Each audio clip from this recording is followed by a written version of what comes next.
Just imagine, like, guys for a funeral, it's like, he's just like, zooms out and he's, like, chained up, and just, like, some dude just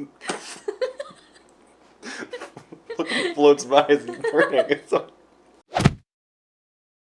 Hey YouTube, welcome back to our channel. My name is Elena. And I'm Bjorn. And this is Vikings React, where we take a look at some of your favorite Viking shows and discuss their historical accuracies. We're going to keep going with Vikings. The Last Kingdom's almost out, so we're just trying to push through this as much as we can so we can get ready for that. Really excited about it. It's going to be fun. We just filmed the reaction for the trailer that came out, so that'll be coming up as well in the intermediate, which is going to be good. Anyways, Vikings Season 6, Episode 8.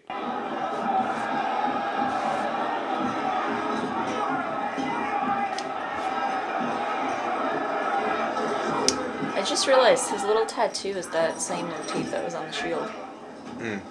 Just like one segment of it. Makes sense. Richard is guilty. You all heard him confess.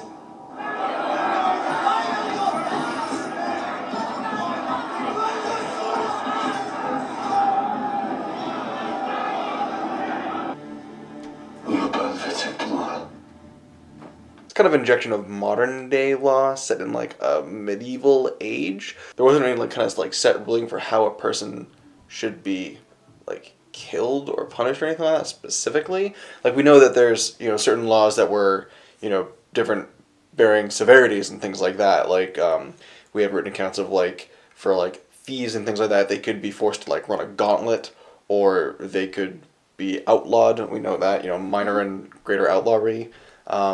We also know people can have their rights stripped away and basically be hunted like animals, or just like summarily killed.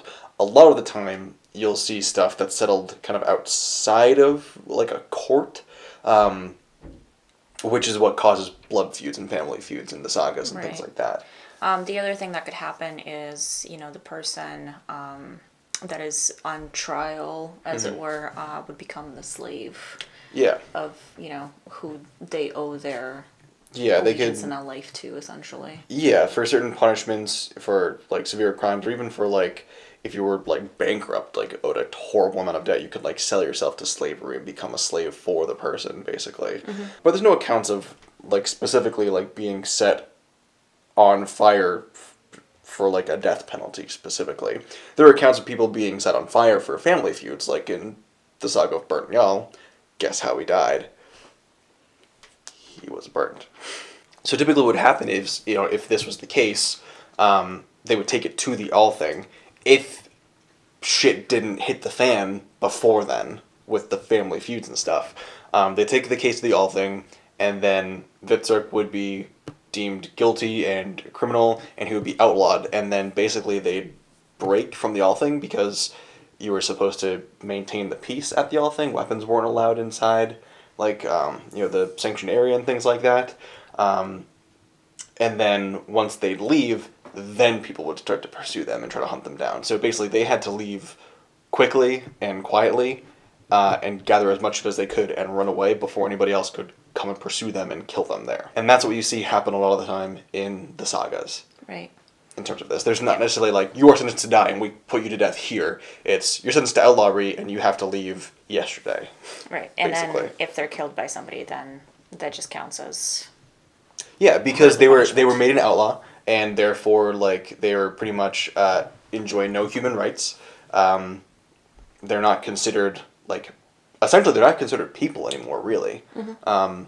They're like less than slaves. They're like wild animals, basically, is what it kind of comes down to. And a lot of the times you'll see outlaws who can't escape. They'll like live and hide in the wild. And they'll live like animals, basically. And at that point, anybody has a right to, upon seeing them, kill them. And anybody who fosters them, technically, can be charged as well, because you're fostering an outlaw. So that can also be a criminal punishment. Right. For harboring a fugitive, essentially. It's like the equivalent of that. Just really quickly, I also want to point out the sword that he's got looks awesome. From a distance, it does have that kind of like 9th, 10th century like Peterson type S, like the 3-lobed pommel top. So that is nice. Every Viking from whichever country we came from all heard tell The saga of Ragnar Lothbrok and his sons. All the great halls of Scandinavia poets sang of Ragnar. And of you.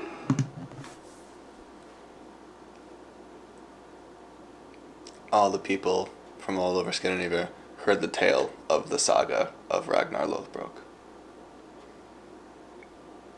A saga is A tale. a tale. So They found a new way to be extra. to say the halls of the gods. They, The tale of Ragnar. the tale of my head exploding.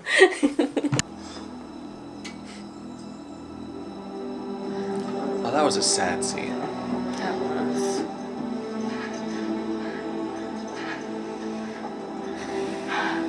I've changed my mind. I'm coming with you.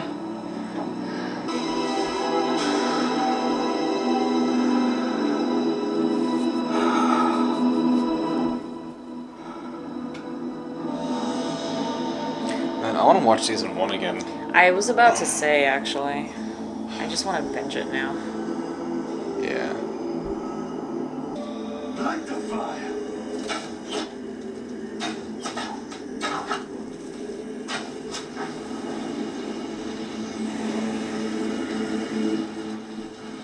So to take a shot at like him.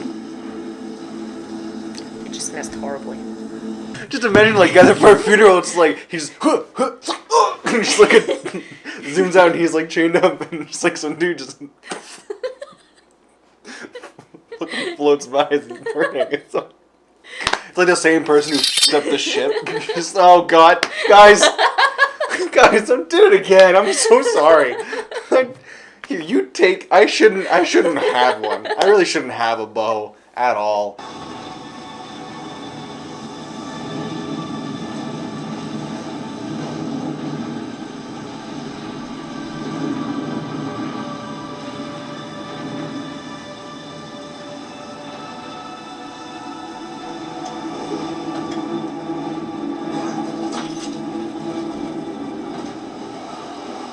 I want you to suffer a living death. Expelled from cat to cat in the haunts of men, destined to die in a ditch in some forest somewhere, utterly forgotten, wretched, insignificant, unmemorable.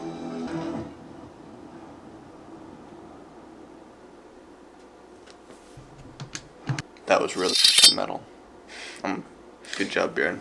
I like Bjorn. That's a baller movie. Yeah, I've always liked Bjorn. The let's call them the original characters, right? Dead and Alive.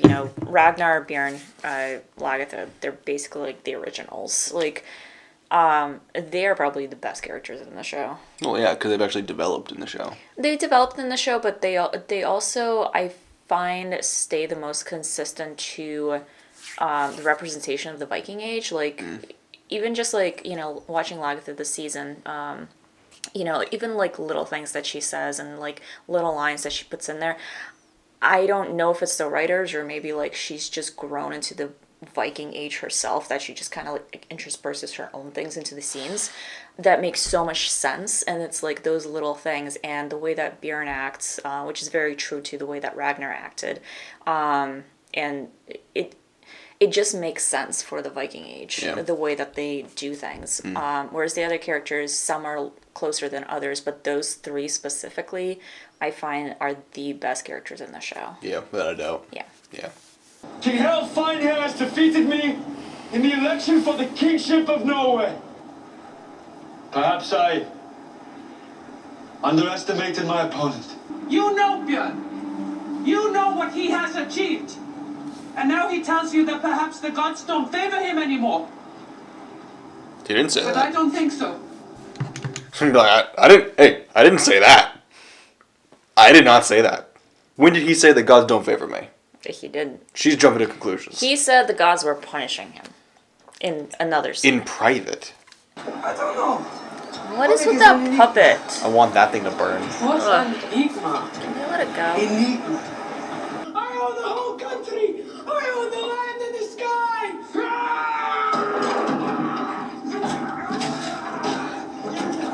Thank you. I like him more.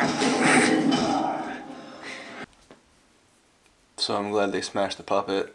Me too. I'm glad about that. I was getting real tired of that puppet.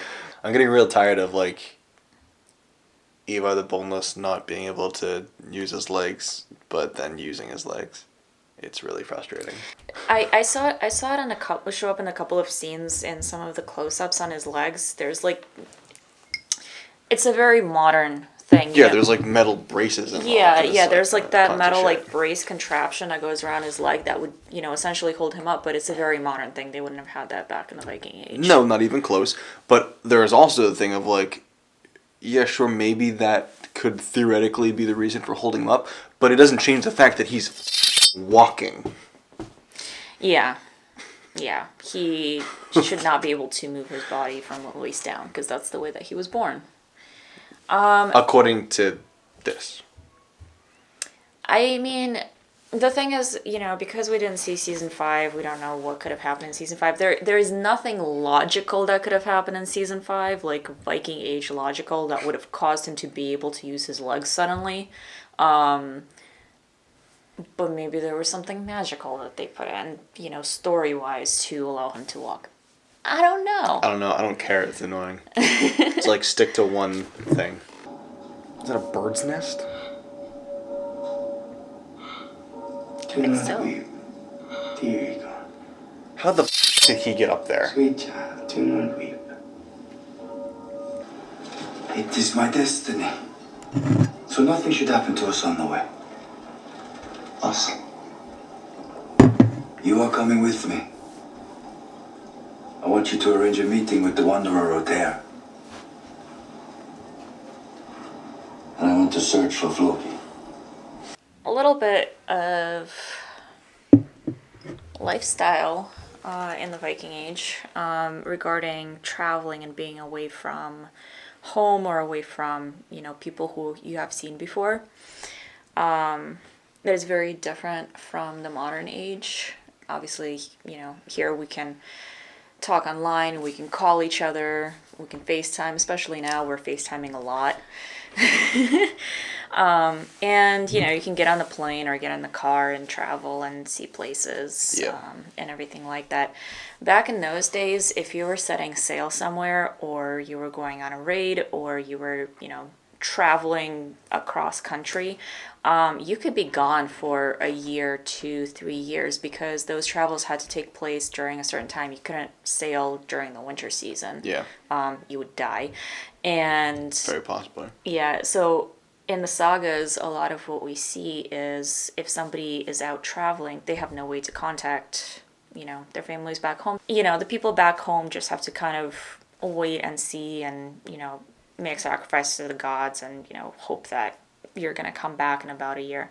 Or 2, depending on what exactly happens. Sometimes Hope that you come back. Yeah, hope you come back at some point. So actually, one of the big, well, not really a big thing, but I have seen a lot of people asking, like, where's Floki?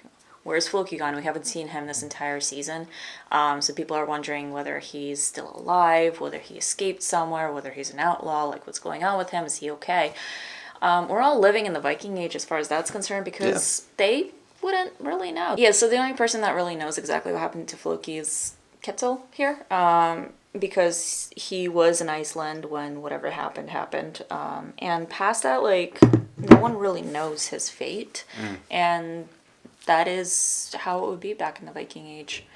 I mean, I'm hoping we'll see him one more time, but we'll see what happens. Yeah, who knows? And that's exactly what it would have been like, just complete guesswork, hearsay, relying on the person who saw him last kind of thing, like going out looking for him after a certain point, maybe even. Yeah, actually, I believe this comes up in a few of the sagas where when you have a visitor coming to your homestead, to your farm, visiting, it would be customary to invite them in to have, a feast in their honor. You would have drinks, you would have food and everything like that. And one of the first things that people did is they caught up, what is the news where you came from?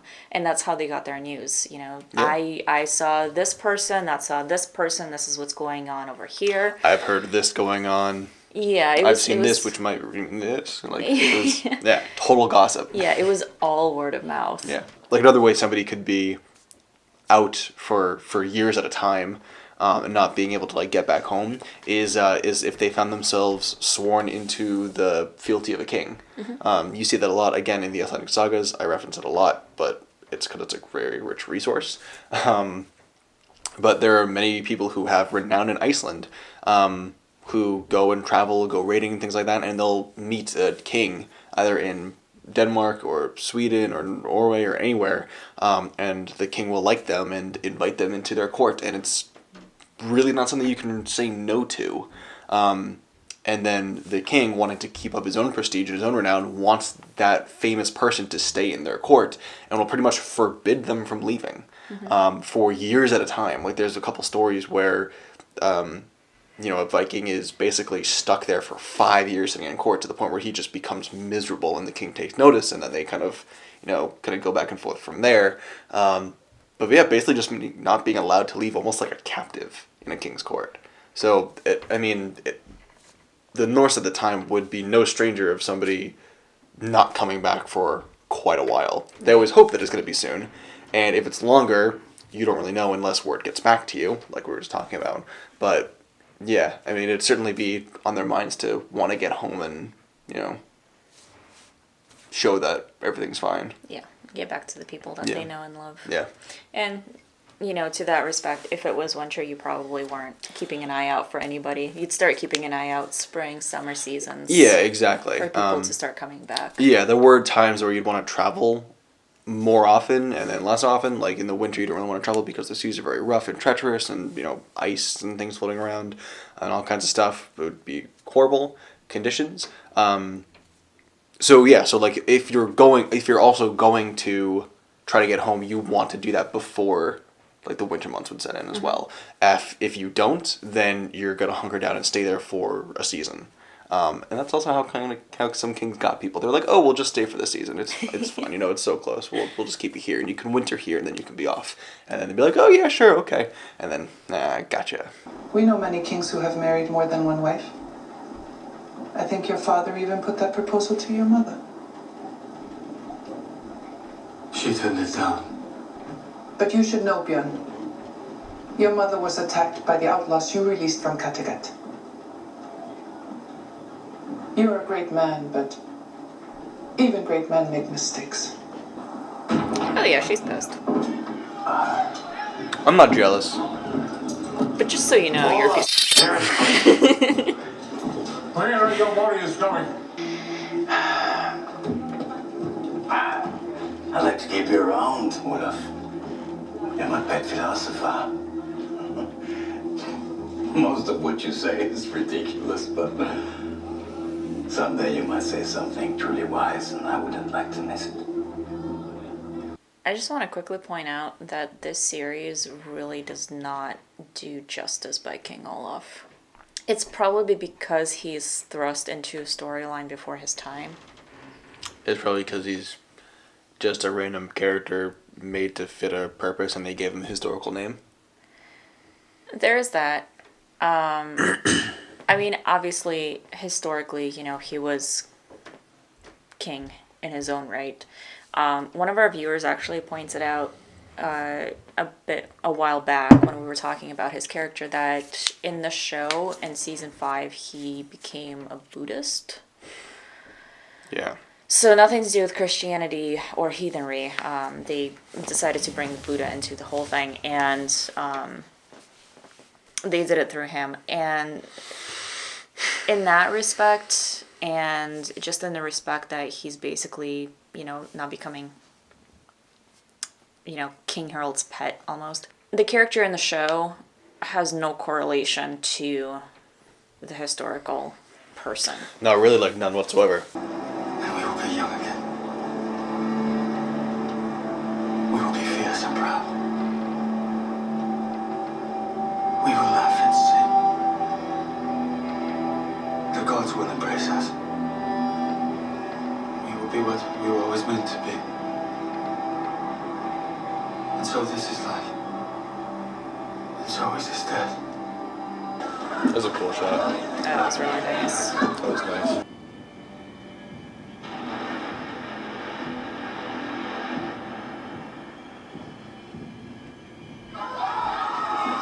This is now a show about Genghis Khan.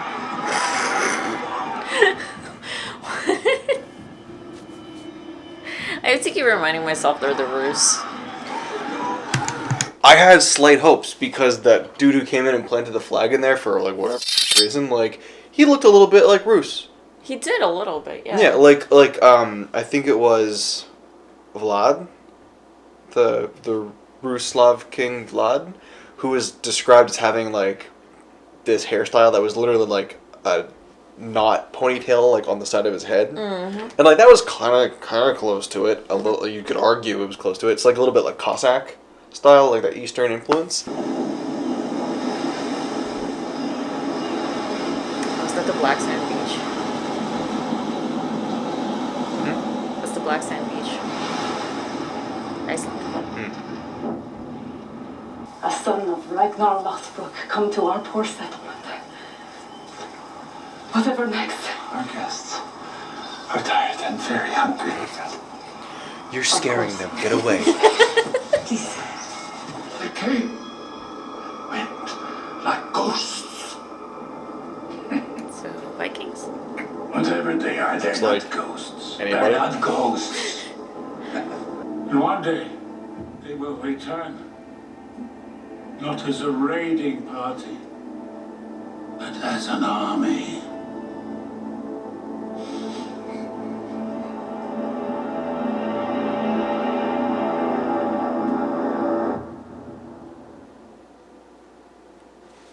Well, he's probably not wrong. I mean, no, he's not wrong at all. We know that for sure. Anyways. Sailing to Iceland took 5 minutes, apparently. No. Yeah, they like really just blew through that. Like they didn't even bother waiting. They couldn't, like, they didn't even wait until the beginning of episode 9. It was just, Yeah, like, right. suddenly. Just They, immediate. they Game of Thrones that. I think season 8 did it. Berserker's outlawed, so, you know, kind of curious if we're going to see him again. They're closer to revealing whatever happened with Floki. Yep, we're gonna find out what's going on in Iceland. Yeah, because now they're Where in he was Iceland. like dying to go back and wanted to bring more people, and now is like, how could you do this? Yeah. One of the reasons why I do want to watch season 5 is to see more of Iceland. Yeah. I just want to see Sure. more of Iceland. I mean, want yeah, to it's- go back to Iceland. Same. It's real pretty. It's just Iceland. Yep. So it's gonna be kind of interesting seeing that and like seeing the like more of the village and the settlement that they have going on there. Yep. Yep. That's true. Because maybe we can pick apart some of the sagas of the Icelanders that may be happening over there. I don't know. Yeah, we'll see. That'll be interesting. Yeah, and then like Bjorn had some very like melancholistic, melodramatic moments of like everybody's gone but me. Very much like Ragnar. Yeah, that shot of him saying goodbye to them was. That was a really really cool shot. That was I like that. so Like well done. Cinematically, that was really Yeah, cool. that was really well done. Yeah. Cinematically and also kind of mentally.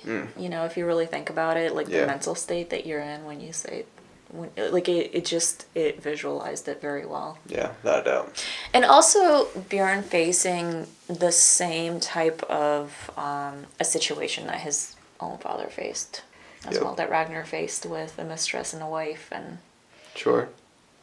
well, maybe not the same exact situation. Where he has a mistress and a wife, and Ragnar wanted them both, whereas Bjorn is kind of weirded out by the whole thing a little bit and doesn't know what to say about it. Yeah. But it's a very similar situation to that. The thing to note is, I know in a previous video we had talked about how it may not have been common, but it definitely happened back in the Viking Age, where, you know, a man would have a wife and a mistress, or, you know, two, especially if he was, you know, a man of higher renown. You know, he can kind of get away with it a little bit. It wasn't very talked about, but it was kind of a thing. So, you know, when she brought that up, you know, that men, especially kings, might have more than one wife, you know, she wasn't far out of left field with that one. Yeah, it wouldn't be like a wife per se, but like Yeah. Yeah, exactly. But the thing to note here, even in those respects, is back in the Viking Age, they didn't have contraceptives. If you went and had sex with somebody, you have to assume that there is a very good chance that they're going to get pregnant. Yep. Whereas now, we have much more of a culture of just, kind of casual sex, outside of wedlock and everything. Just, we're bored, let's do it. Yeah.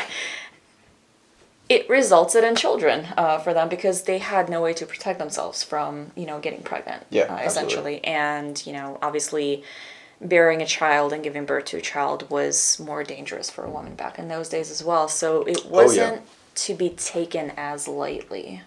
At the same time, they kind of they had to go into it with an assumption that a child will probably happen. Yeah, absolutely.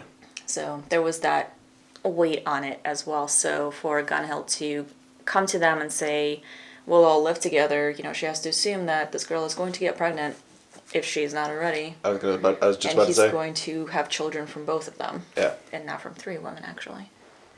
Your rating? Oh, Jesus. What did I give it last time?